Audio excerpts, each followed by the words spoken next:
সূর্যের চারপাশে পৃথিবীর কৌণিক বেগ কত? দেখো ভালো প্রশ্ন। কি এই যে সূর্যের চারপাশে পৃথিবী ঘুরতেছে, এই সূর্যের চারপাশে পৃথিবীর কৌণিক বেগ কত? এই টাইপের কোয়েশ্চেন কিন্তু আবারও বলতেছি তুমি হামেশাই ফেস করবা, শুধুমাত্র এই চ্যাপ্টারে না।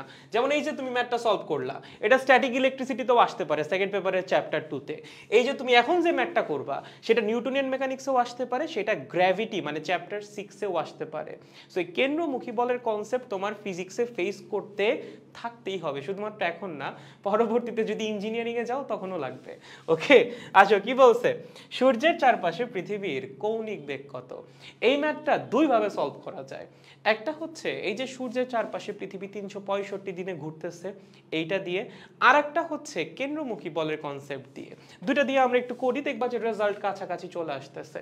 ওকে, দেখো এই হচ্ছে আমাদের সূর্য। ওকে, এটা কি আমাদের সূর্য। সূর্যের চারপাশে ঘুরতেছে কে? পৃথিবী। কিভাবে? এরকম একটা বৃত্তাকার, অলমোস্ট বৃত্তাকার একটা পথে। সো ধরেন এই হচ্ছে আমাদের মাদার আর্থ, পৃথিবী। ঠিক আছে, ওকে। এখন এই পৃথিবী এই যে সূর্যের চারপাশে ঘুরতেছে, তার জন্য একটা পর্যাপ্ত কেন্দ্রমুখী বল লাগবে, সেটা ছাড়া তো সে ঘুরতে পারবে না। এই পর্যাপ্ত কেন্দ্রমুখী বল আসবে কই থেকে? এই যে সূর্য, সে কি করবে? পৃথিবীকে নিজের দিকে আকর্ষণ করবে। কি বলে? গ্র্যাভিটেশনাল ফোর্সে বা মহাকর্ষ বলে। সেই মহাকর্ষ বলটাই এই কেসে কেন্দ্রমুখী বল হিসেবে কাজ করবে বা কেন্দ্রমুখী বলের যোগান দিবে। এখন ভাই মহাকর্ষ বলের মান কেমনে বের করব? নিউটনের মহাকর্ষীয় সূত্র ভাই, কতবার পড়ছিস জীবনে এটা বলতো? নিউটনের যে মহাকর্ষীয় সূত্র কি ছিল সেটা? Fg is equals to g multiplied by m1 m2 divided by r squared। পড়ছি না এটা? পড়ছি তো। জিটা কি? সার্বজনীন ধ্রুবক, সার্বজনীন মহাকর্ষীয় ধ্রুবক। m1 আর m2 হচ্ছে তুমি যাদের মধ্যে মহাকর্ষ বল বের করতেছো তাদের দুইজনের ভর, এবং r হচ্ছে সেই দুইজনের মধ্যবর্তী দূরত্ব। সো আমরা যদি একটু মানগুলা বসাই, g হচ্ছে 6.673 into 10 to the power minus 11। m1টা ধরলাম সূর্যের ভর। এই ভ্যালুগুলো একটু মাথায় রাখা লাগবে। হ্যাঁ, কোয়েশ্চেনে কিন্তু সবসময় এগুলো দেওয়া থাকে না। এখন হয়তো বা তোমাদের দেওয়া থাকবে, বাট অ্যাডমিশন পরীক্ষায় যে এগুলো এক্সপেক্ট করো না যে সূর্যের ভর, পৃথিবীর ভর, সূর্য থেকে পৃথিবীর দূরত্ব এগুলো দেওয়া থাকবে, এগুলো দেওয়া থাকবে না। এগুলো মনে রাখা লাগবে। সূর্যের ভর হচ্ছে 2 into 10 to the power 30 KG. পৃথিবীর ভর হচ্ছে 6 into 10 to the power 24 KG. এবং সূর্য আর পৃথিবীর যে মধ্যবর্তী দূরত্ব, সেই যে দূরত্বটা সেইটা হচ্ছে 1.5 into 10 to the power 11 metre. ঠিক আছে, সো এই ভ্যালুগুলো কোয়েশ্চেনে কিন্তু দেওয়া থাকবে না যখন বড় হবা তোমরা। এখন হয়তো বা দেওয়া থাকবে, এখন তো তোমরা ছোট, বাট যখন বড় হবা তখন কিন্তু এগুলো দেওয়া থাকবে না, এগুলো মনে রাখা লাগবে। ঠিক আছে, সূর্যের ভর কত রে? 2 into 10 to the power 30 KG. পৃথিবীর ভর কত? 6 into 10 to the power 24 KG. সূর্য এবং পৃথিবীর মধ্যবর্তী দূরত্ব কত? মধ্যবর্তী গড় দূরত্ব হচ্ছে 1.5 into 10 to the power 11 metre. ঠিক আছে, সো এখান থেকে আমরা কি করতে পারবো? খুব সুন্দর মতো কেন্দ্রমুখী বল বের করতে Fg যেটা মহাকর্ষ বল সেটা বের করতে পারবো। যদি বসাই 6 into 10 to the power 24 multiplied by 2 into 10 to the power 30, মধ্যবর্তী দূরত্ব হচ্ছে 1.5 into 10 to the power 11 তার উপর স্কোয়ার্ড। ঠিক আছে, এখন এই যে মহাকর্ষ বল ওই কি করবে? কেন্দ্রমুখী বলের যোগান দিবে বা কেন্দ্রমুখী বল হিসেবে কাজ করবে। তাহলে চলেন কেন্দ্রমুখী বল কত হবে? কেন্দ্রমুখী বল Fc হবে mv স্কোয়ার্ড বাই r। এখানে m কোনটা বলো তো? সূর্যও আছে, পৃথিবীও আছে, m কোনটা? ঘুরতেছে কে? এই যে কেন্দ্রমুখী বল এটা কাজ করতেছে কার উপর? পৃথিবীর উপর। সূর্য পৃথিবীকে এই দিকে টানবে, তাই না? এবং সেটাই কেন্দ্রমুখী বল হিসেবে কাজ করে পৃথিবীকে ঘোরাবে। তাহলে এই যে কেন্দ্রমুখী বলের ফর্মুলার যে m, এটা কি? এটা পৃথিবীর ভর। তার মানে এখানে বসবে হচ্ছে, আচ্ছা ওয়েট, আমাদেরকে কৌণিক বেগ বের করতে বলছে না, রৈখিক বেগ তো না। তাহলে আমরা কোন ফর্মুলা ইউজ করব? m ওমেগা স্কয়ার্ড r, এটা ইউজ করব। যদি রৈখিক বেগ বের করতে বলতো সেক্ষেত্রে এটা ইউজ করতাম। আর যদি তুমি এইটা ইউজ করে ম্যাথ করো তাহলে প্রথমে তোমার রৈখিক বেগ বের করতে হবে, দেন সেখান থেকে আবার v is equals to omega r, omega is equals to v by r দিয়ে কৌণিক বেগ বের করতে হবে। কি দরকার?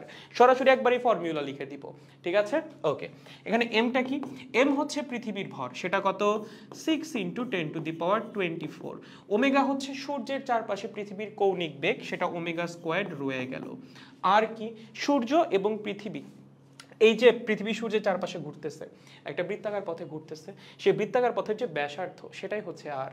এখানে বৃত্তাকার পথের ব্যাসার্ধ কত হবে?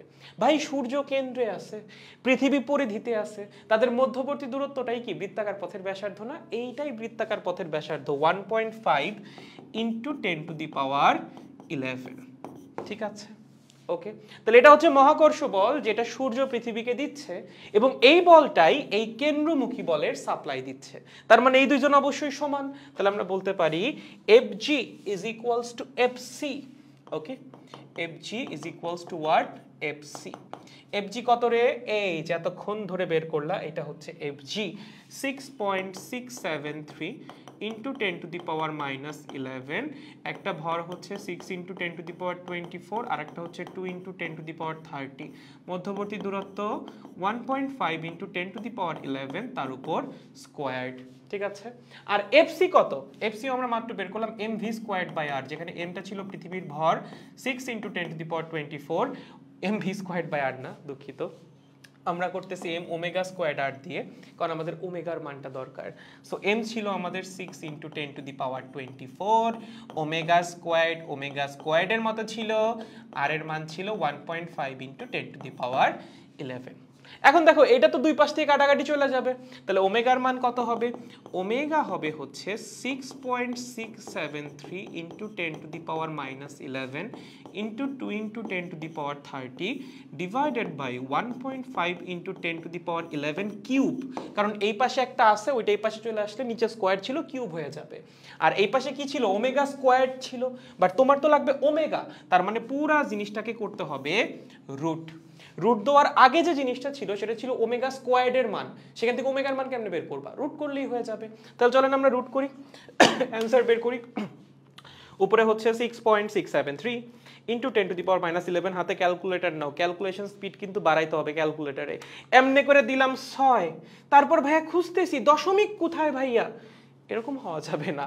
ক্যালকুলেশনে টাইপিং স্পিড ফাস্ট হওয়া লাগবে ক্যালকুলেটরে, ঠিক আছে? আবার ফাস্ট করতে গিয়ে কিন্তু ভুল করা যাবে না, নির্ভুলভাবে ফাস্ট হইতে হবে।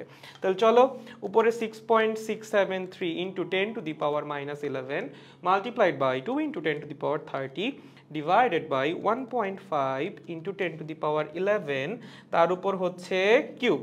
ঠিক আছে, এটাকে করা লাগবে কি? রুট। তাহলে অ্যান্সার চলে আসতেছে 1.988 ইন্টু 10⁻7 এত রেডিয়ান পার সেকেন্ড। ঠিক আছে, এইটাই সূর্যের চারপাশে পৃথিবীর কৌণিক বেগ। বুঝতে পারছো? একদম সহজ। মহাকর্ষ বলটা কেন্দ্রমুখী বল হিসেবে কাজ করে, সো এই পাশে মহাকর্ষ বল বসানো লাগবে, এই পাশে কেন্দ্রমুখী বল বসানো লাগবে, এখান থেকে তুমি কৌণিক বেগের মান বের করে আনবা। এটা ছিল একটা ওয়ে। আর তুমি যদি কেন্দ্রমুখী বল ছাড়াই এটা সলভ করতে চাও, এটা ছাড়াও এটা সলভ করা সম্ভব, সেটাও একটু দেখাই। অল্টারনেটিভ লেখো, কি লিখবা? অল্টারনেটিভ সলিউশনটা কি হইতে পারে রে? দেখ, এই যে পৃথিবী সূর্যের চারদিকে ঘুরে, কত দিনে ঘুরে? 365 দিনে, তাই না? অন এভারেজ বলা যায় 365 দিনে। 365 দিনে সে একটা পূর্ণ রোটেশন কমপ্লিট করে। একটা রোটেশন কমপ্লিট করা মানে কৌণিক সরণ কতটুকু? ভাইয়া 200 রেডিয়ান, পৃথিবী এত ঘুরতেছে, তাহলে তো মনে হয় অনেক কৌণিক সরণ না? যে কোনো বস্তু একটা পূর্ণ স্পন্দন বা একটা পূর্ণ ঘূর্ণন যখন কমপ্লিট করে, তার কৌণিক সরণ সবসময় 2π। সো পৃথিবী সূর্যের চারপাশে যতই ঘুরে আসুক না কেন, একবার যখন ঘোরা কমপ্লিট হবে তার কৌণিক সরণ হবে 2π, এবং একবার সূর্যের চারপাশে পৃথিবীর ঘুরে আসতে কতটুকু সময় লাগতেছে? 365 দিন।